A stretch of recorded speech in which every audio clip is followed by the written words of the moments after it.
Alright, welcome back to Game 10 of Lucid's 2022 tournament, where we were playing Phlegra. It was turn 71, and the war with Atlantis rages. We are bringing in a few Yetis. We do need some replacement troops. We are trying to warm up a location. This is where we're expecting Atlantis to move, but of course they have options. And then on to the battles. So we are attacked by Atlantis in a location. Yeah, it's probably a raid. Also, again, more of these hawks. So I guess they have a lot of air gems that they're looking to spend, but this will probably work out. Yeah, we do get sniped by this. I will say at least our commanders are a little tougher. So this is, if we invested a little more in province defense, we should be able to turn around stuff like this. But of course, we are incredibly broke. And then we are making an attack, making a number of attacks. This is, just some of our Helit archers. I'm sure they'll do fine. Ooh, they actually run into a defense. They are doomed. And it looks like the specific type of their doom is a wind of death. Although I will say, right, because our army, our army could have moved into this. So, we're not going to win this raid, but we did avoid a wind of death trap with our main army. So that's a win, right? At this point, I'll take it. Atlantis loses a scout, and we lose the majority of what we send in. It does at least cost them a death gem, or possibly two. And then here we have Atlantis attacking. Yeah, this is the north. So this army, it doesn't have 40 forgiving fathers, so that's a good thing. A lot of griffins who go in immediately. That's a little dangerous, but also a little dangerous for Atlantis. And we do actually have a lot of province defense here, including a mage, who does manage to get off a fire elemental and then gets absolutely obliterated by a bunch of griffins. So a dangerous army, but not nearly as dangerous as the one that we just fought against. But certainly enough, yeah, a lot of friendly fire here. Those griffins never last long. Anything that's undisciplined, particularly if it's flying, and then if you're dropping rocks on stuff, they don't have a long lifespan in Dominions. Although I have to say, not as many of them died as I expected. I was going to say maybe that kind of works out for us, but definitely doesn't. 4 griffins, a couple mournfuls, definitely worth spending to get rid of some mages. And a significant amount of province defense. So that's probably why we left these mages here. This province defense, I think, was dumped due to something else, but it's like we had it.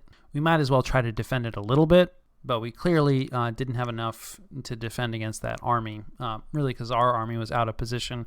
We were hoping to block them or potentially move against Raga. More birds here, and 6 province defense, so this might actually, nope, there goes our commander. Although the birds do rout off really fast if things don't go well for them. So, yep.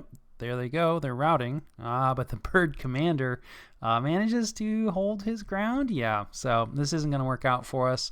But it was a close run thing. I think, 10 province defense probably be able to turn this around. We may have to suck it up and start investing that, because I do believe that is the 3rd province that we've lost to the birds. And, that's, we might have to cut a tyrant here, which probably wouldn't be the worst thing in the world. Speaking of tyrants, here we have one, not really paying for himself, but hey, at least he's capturing a province. Just 1 province defense in here. So perhaps not the best use of them, but then again, they don't seem to be doing very well against heavier opposition. And then we get raided in a location, hopefully a location we've defended, but probably not. We have some province defense here, barbarians. They are dangerous. Let's see, this is just a couple of mournfuls, so I actually think this works out for us. Let's see, a little bit of Stygian skin, though mostly just went on himself. Atlanteans are pretty tough, but barbarians are good at dealing a lot of damage, so they don't mind all the hit points and the armor. So, nice to win a battle there.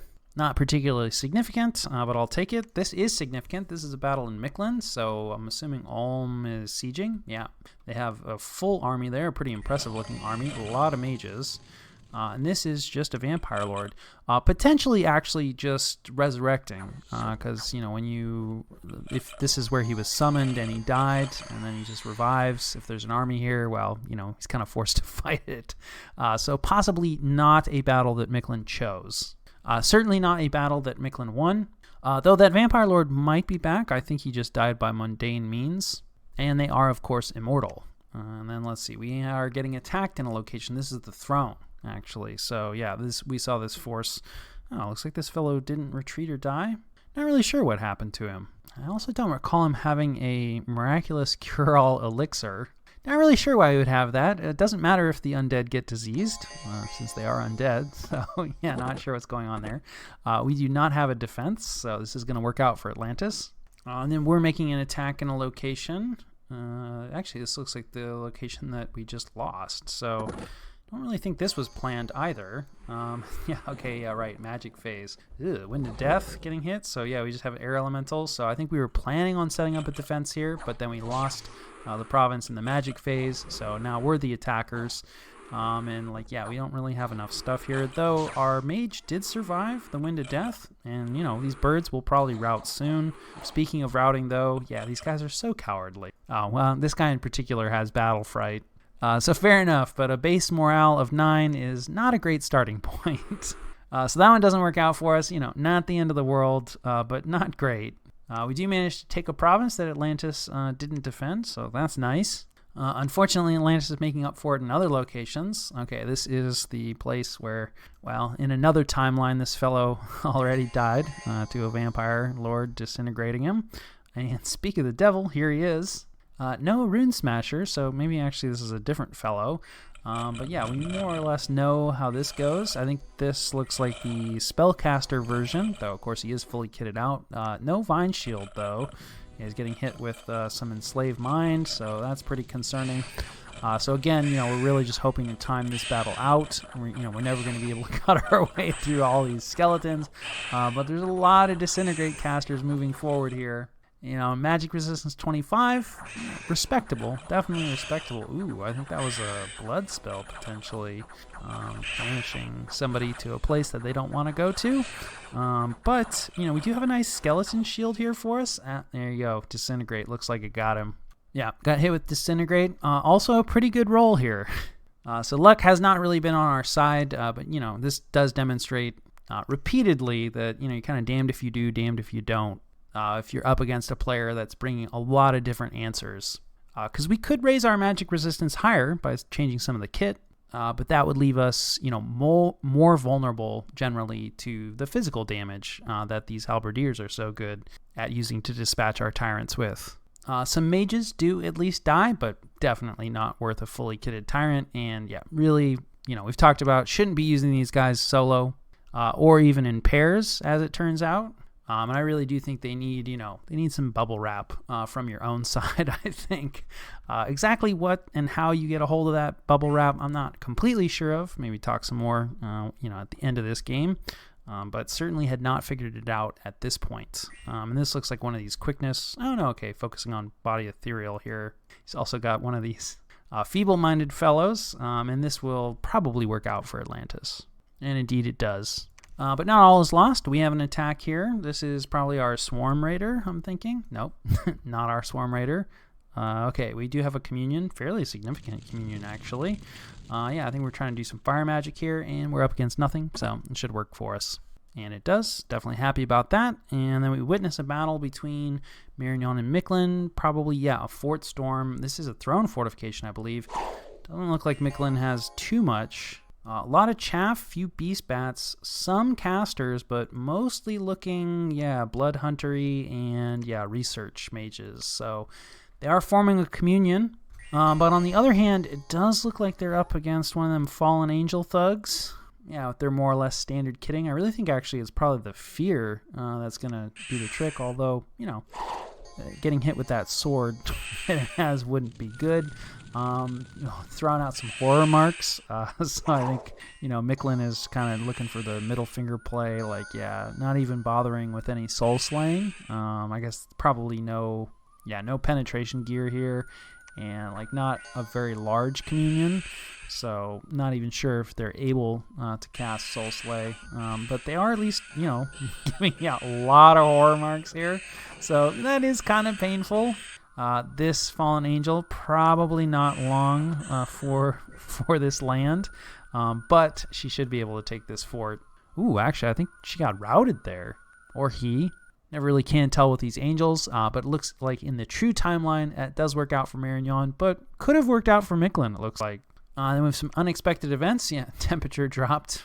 So unexpected. This is not the location. In fact, I think this is the fort that Atlantis just took. So anyway, you know, the temperature battles continue. Speaking of, right next door, we try to heat things up. We find some nature gems. That's nice. Any gems are welcome. Unfortunate events, not welcome. But they do seem to happen a lot. Possibly related to that Misfortune 3 we took. And then we get a couple scouts patrolled out here. And I'll catch you guys after the jump. All right, this was the situation and what we did about it. Most importantly, I'd say, is what we're trying to pull off against Atlantis' northern army here. So they went ahead and sidestepped this fortification where we moved our army. Now they have the option to either go directly for our throne fortification or dodge back over and try to retake this fort that we took from them so long ago. But rather than trying to guess where they're going to go, we're going to split the difference. So this is a little on the bold side, but we're going to commit a lot of mages and, just a few units, pretty much just bodyguards. We do at least have a decent amount of province defense here. Not a ton, but some. And then we're going to try to put luck on that and then just drop a lot of rocks. And so the expectation here is not necessarily that we're going to win, though it's not impossible. But this should be able to deal a significant amount of damage, right, if Atlantis does move into it. And then we're patrolling with the majority of our army here. So if Atlantis does move into that, pretty high confidence that we can win that fight. And then whereas if they move on the throne and they win, they should be reduced enough that we can kick them off pretty easily. So we're doing okay in the north. Speaking of doing okay in the north, it turns out that we won this battle where we got hit with the Wind of Death. I just sort of assumed that this didn't work out for us. I think that these mages must have been set to retreat because, again, I think the hope and or expectation of Atlantis is that our army would move into that, and they didn't want to lose the mages. So, always nice to get an actual victory there. On the less victory side, we're having to move back with a good chunk of our mages that we were bringing over to try to help with this whole disaster that's been going on in the south. Because, of course, Atlantis is moving forward with a fairly significant force that, rolled over our tyrant. And we really don't have anything over here. So, moving some mages over. Trying to recruit some units. We are actually recruiting Mouflon now, which is nice. But, not that many. We just can't get that many. But we'll probably commit those Mouflon over in this direction. And then, of course, Atlantis chose to hang out. Reasonable, like probably, reorganizing the army a little bit. We also see some reinforcements here in this lake, probably going to move up and, try to join or at least open up, maybe some retreat routes if they do choose to fight. We're going to go ahead and just ping a commander off of this to see, if Atlantis is patrolling or, what they're doing. We are not doing any patrolling ourselves. We are also trying to reconstitute, so we're bringing in some Pale Riders, probably a few other summons potentially. Not actually doing any recruitment in this fort, so that's a little bit sad, though we are recruiting, Shackled Mage, since we do tend to use those at a prodigious rate. But otherwise, just trying to pull in what we can to move back and join up and recreate an army that can hopefully fight against this. But this is going to be a pretty tall order. We can see, here's our hero here towering over the army. Or I guess I should say formerly our hero. And then, we're combining these raiding groups down here. But otherwise, not trying to raid too much farther into Atlantis' territory, right? We are starting to get again to the point where they actually have some forts and some troops, and these aren't like real forces here that we have. So I think that covers the majority of what we are up to, and I don't think a whole lot has changed yet in the wider world. Utgart's still just kind of hanging out. Marignon's still moving forward against Mictlan. They do have a pretty significant army here that I feel like we've seen before. Very nice, though, that use the thug to storm rather than the army. I feel like that's something I need to do better as a player. You often don't want to assault a fort, with the armies that you use in the field. But otherwise, expecting this army to move, either to the north or, probably the north, I guess. I thought there was another fort here that Marignon was sieging of Mictlan, so potentially they already took it. And then, of course, Ulm is sitting on top of Mictlan's capital with a pretty significant army. So we're going to hang out, and try to see that. It hasn't been cracked yet, so there's probably a decent amount in this fort. It is Mictlan's capital, after all, and then, we'll have to see what these two players decide to do, after this war finishes. It's not inconceivable that Ulm chooses to rejoin this war, but on Atlantis' side.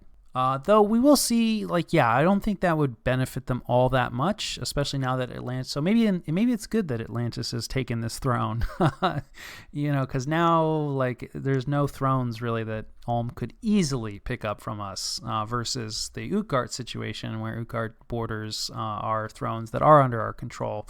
No thrones on our border with Ulm, so probably they won't rejoin, but they certainly could against us, that is. So I think that more or less covers turn 71.